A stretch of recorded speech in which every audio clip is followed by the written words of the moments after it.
নমস্কার বন্ধুরা, আজকে দেখো পুঁই শাকের পাতা বড়া করব।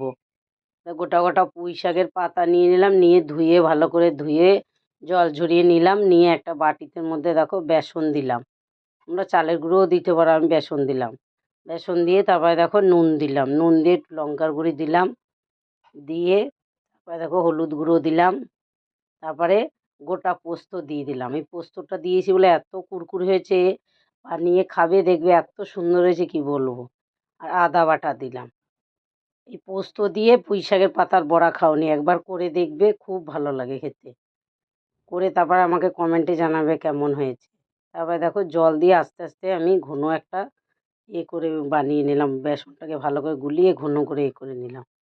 এবার দেখে তোকে এই যে এরকম করে প্রথম এটাকে এরকম করে দিয়ে ওরকম পুরো পাতাটাকে বেসন ভরিয়ে তারপরে এটাকে ফোল্ড করে দিলাম, দিয়ে তারপরে এটাকে ছেড়ে দিলাম, তেলের মধ্যে ছেড়ে দেবো। এই দেখো তেল গরম করতে দিয়ে দিয়েছি কড়াইতে, দিয়ে তারপরে এই দেখো তেলের মধ্যে ছেড়ে দিলাম।